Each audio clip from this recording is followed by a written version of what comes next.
Queers turning into zombies during Pride. I was so pissed. And when I say a lot, I mean a lot. Just think Guardians of the Galaxy in a book. This is the book. This is the book. It almost felt like a textbook at times, or like a Wikipedia page. I do not care all that much. Sorry, not sorry. So that was a no. Just no. Called Another Fine Mess. I love these very southern titles. Everything was delightful.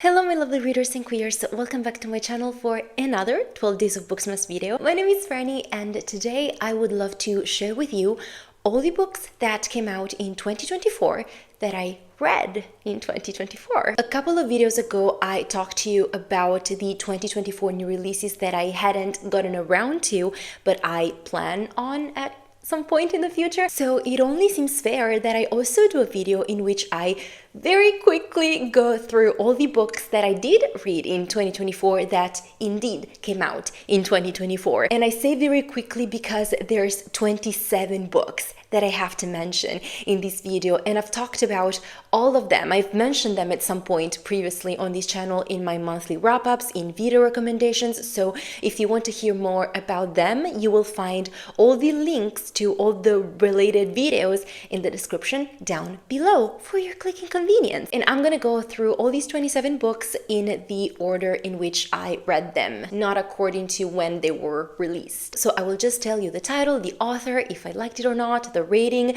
and perhaps something else along those lines. We shall see as we go on. Nobody wants to stay here for 1 hour, so without further ado, let's jump right in. OkCupid by Maison Deaver. This is a queer YA contemporary novel where we follow a teenage Cupid who keeps falling in love with humans even though they are not supposed to, and things happen. I give it 3 stars. I liked it, but I was not quite convinced by the magical element in the story, where for magic element I'm actually talking about the Cupid and their powers and all that stuff. I think that Maison Deaver excels when they're writing actual classic pure contemporary novels and not some genre blending thing. Most Ardently by Gabe Colnovoa. I listened to the audiobook of this one that was narrated by Harrison Knights, and I actually have a video on my channel about this book in which I also talk about retellings and queer retellings specifically, and I would love if you went and check it out.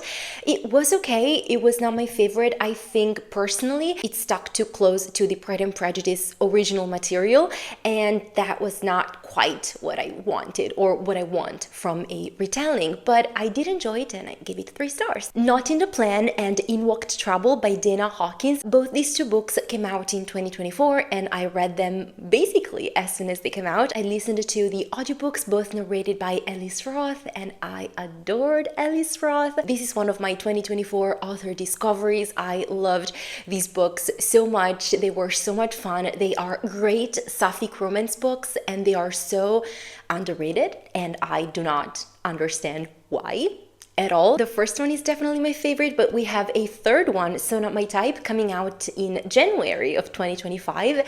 So who knows if that will take up the #1 spot. I'm sorry, I just found out that So Not My Type, the audiobook is also going to be narrated by Ellis Roth, and I'm so happy. I got sidetracked, I'm sorry. Here We Go Again by Alison Cochrane. This one I gave 5 stars to. I loved it so much. It truly was an incredible book. We are following 2 women who used to be best friends when they were in high school, and then they got their separate ways for a different number of reasons, but they are reunited in this book because one of their professors from high school, whom they were both very close to, is dying because of cancer, and he wants to go on a road trip and he asks both of them to accompany him. And so we have this road trip, and there were so many emotions and feelings involved in this story, and I loved it so much. It is sad, you're gonna cry, but you're also going to laugh a lot and just love this book to pieces, just like I did. Alison Cochrane is another author that I absolutely adore. I love her sapphic romance books. There's one of hers that I still have to read charm offensive, and I cannot wait. I'll have to get to it at some point. Actually, if you're still in the mood to read a great sapphic romance that is set during the Christmas time, I 100% recommend her book Kiss Her Once for Me. Read it, you will not regret it. The Good, the Bad and the Aunties by Jessie Cusutanto. This is the third book in the Aunties series, and this is just a sort of comedy of errors type of book. In this series, we follow a main character that just keeps on finding herself involved in one trouble or another, and she is saved or helped out of these troubles by her mom and her 3 aunties, and they're all Chinese Indonesian, and they are so much fun. The audiobooks are narrated by Riza May. Absolutely recommended. Just listen to this series and you're gonna have a very fun time. Just Another Epic Love Story by Parisa Akhbari. I listened to the audiobook of this one that was narrated by Nikki Masood and Elena Ray, and I really enjoyed it. It is a YA queer contemporary novel in which we follow 2 best friends who end up falling in love with each other, and they write poems to each other, and we have their 2 perspectives. One is written in prose and the other one is written in poems, and they have very distinct voices, and their story was just so beautiful. I really enjoyed it and I gave it 3.75 stars. The Poisons We Drink by Bethany Baptiste. The audiobook of this one was narrated by Lynette R. Freeman, and Lynette R. Freeman also narrated Black Cake by Charmaine Wilkerson. I love her voice. She's so good, and honestly, considering how heavy this book was, she did such an incredible job. She was the perfect choice. This is a YA, borderline YA, I would say slightly older than YA, pure YA, queer urban fantasy novel in which we have witches, blood witches specifically, and it mainly focuses on the themes of sacrifice, revenge, social justice, and what it means to be victims of racial discrimination. Set in a world that is similar to ours, but in this world, witches are treated like Black people are treated in ours, with all that comes with being Black in our world. Big Uncle Abroad by Stephen Rowley, and this is one of those cases where the author should have just left it there at the first book. I was so pissed. I would compare this book to when a boomer keeps on talking and talking and they do not understand when they should shut up because they're saying things that they should not be saying, that should have been left alone in the past. This is exactly what this book is. I gave it 3 stars, and that's very generous, but it really did not work for me. The first book was good, just leave it at that. The C Word by Lindsay King Miller. The audiobook of this one was narrated by the one and only Mara Wilson, and she did such a great job. Incredible performance. I would describe this book in this way: queers turning into zombies during Pride, and other queers who haven't turned into zombies yet trying to defend themselves while at the same time trying to fight against the capitalism who wants to exploit Pride. That's what this is. Cascade Failure by L.M. Sagas. This is an extremely underrated queer sci-fi novel. It is part of a duology. I loved this book so much, and I'm actually currently reading the sequel, Gravity Lost. Just think Guardians of the Galaxy in a book with an incredible found family, an incredible crew, and just funny, hilarious banter and dialogues. Experienced by Kate Young. Oh my goodness. This is about a woman in her late 20s who has recently found out that she is a lesbian, and she immediately finds herself in a relationship, but her partner tells her that maybe before settling down, before they become something extremely serious, she should first go out and explore, because she came out very recently and so she has missed out on many different queer experiences. I loved it so much, and I do recommend wholeheartedly the audiobook of this one that was narrated by Annabelle Baldwin, and she was incredible, and this book was so good, absolutely recommend. Can relate to many things. Evenings and Weekends by Ocean McKenna. I do not have much to say about this book. Objectively speaking, it is an incredibly well-written literary fiction book. On a subjective level, I didn't feel particularly close to it. I didn't really care about the characters as much as I wanted to, as much as I should have. But if you want to read about different characters at different stages in their lives that are trying to figure out what's next for them in their future with all that is happening in London and in the world in the summer of 2019, then look no further. This is the book for you. One Killer Problem by Justine Pocella-Winans. This is a queer YA mystery novel that I really enjoyed. I listened to the audiobook narrated by Catherine Littrell, who, again, great job, very good performance. I just really enjoyed this book, and I love to see that we had a very queer Italian-American family that actually acted like an Italian-American family, and I just really enjoyed that. The Spell Shop by Sarah Beth Durst. This is a cozy fantasy novel in which we follow a librarian who is running away from trouble, and she just wants to save some books and live in peace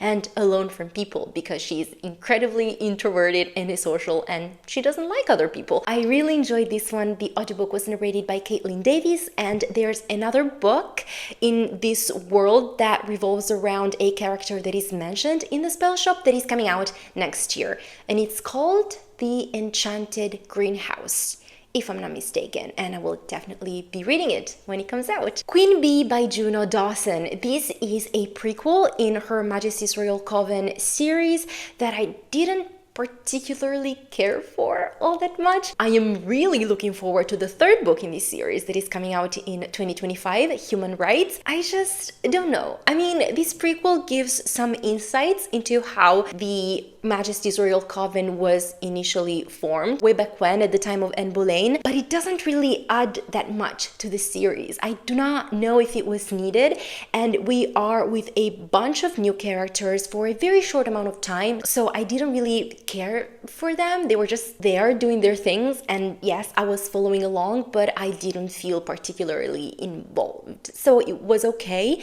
If you are a fan of the series, you can check out this prequel as well, but was it really useful? Was it really needed? I don't know. Molten Death by Leslie Karst. This is another book that I was really looking forward to, but unfortunately it was a bit of a letdown. It is a cozy sapphic mystery novel set in Hawaii, and we're following two wives who went to Hawaii for a couple of weeks, and then one of them witnesses a murder, and she's the only one. Nobody believes that this murder actually happened and that she saw anything, and things happen. And I don't know, I just didn't really care about the characters again. I don't think that the mystery was well developed. I think that the author was trying to, I don't want to say show off because that kind of sounds mean, but the author was trying to divulge too much about Hawaiian culture, and she was doing it in a way that kind of clashed with the mystery and with the flow and rhythm of the events. It almost felt like a textbook at times, or like a Wikipedia page, instead of an addition, an explanation that is part of a mystery novel. So I didn't really like that. A bit of a disappointment. I think it's a series, but I will not continue on. Hot Summer by Elle Everhart. If you want to read a sapphic romance that is perfect for the summertime, this is the book. This is the book. Think Too Hot to Handle, think Perfect Match. This is it. This is it in book form. I loved it so much. Absolutely recommend. I cannot wait to read more books by Elle Everhart. This was such a fun ride, and I was there for the romance.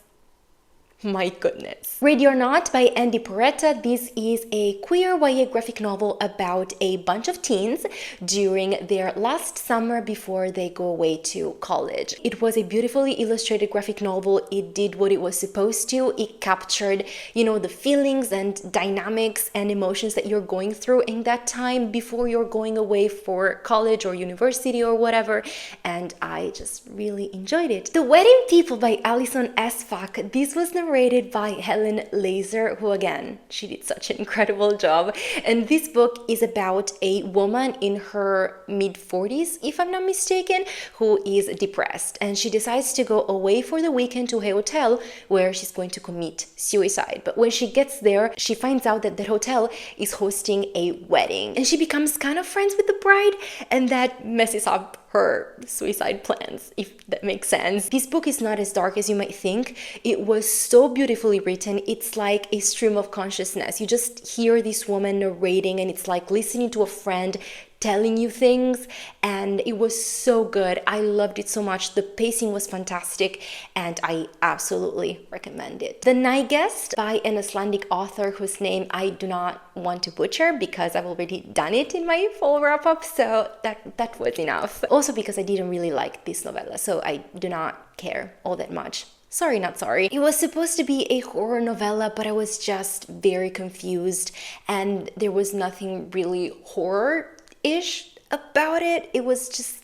there and messy and confused, and I didn't like it. That was 2-3 hours of my time completely wasted. Happy Medium by Sarah Adler. This was also narrated by Mara Wilson, who is narrating a lot of audiobooks, by the way. Go you! This is a romance book where I did not like the romance, but I liked the friendship between the main character and a ghost that she sees and that is haunting a farm, who she's supposed to get rid of, but then she doesn't want to because they become friends, and she falls in love with the owner of this farm, and that romance was just a huge no for me. I did not like the guy. I did not like how the guy treated the main character, and I did not like how the main character's self-worth completely depended on the opinion of this man who didn't know shit about her. So that was a no. Just no. Bless Your Heart by Lindy Ryan. This is a horror, southern mystery, gothic book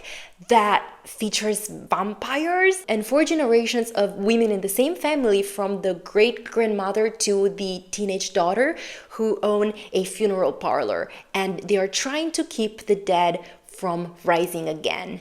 And it was so good. It was fantastic. The audiobook is narrated by Stephanie Nemeth Parker. Incredible performance. I loved her. And there's a sequel coming out next year called Another Fine Mess. I love these very southern titles. They're incredible, and I cannot wait. I'm really looking forward to it. I was not expecting it to love it as much as I did, but I did, and it was fantastic. The Nightmare Before Christmas by Sarah Rush.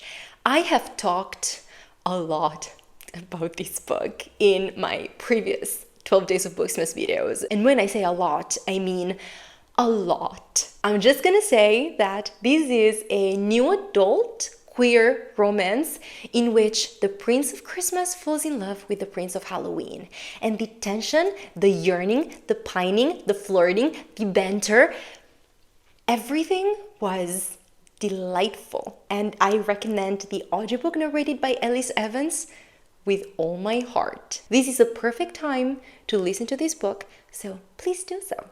Thank you. Second to last, I have The Mistletoe Mystery by Nita Prose. This is a novella in the Molly the Maid series, and it is just a cozy mystery novella that you wouldn't want to miss out on if you have read the series, and even if you haven't, but you want to read a cozy mystery story that is set in a hotel and that has a very Christmas vibe, a very Christmas feel to it.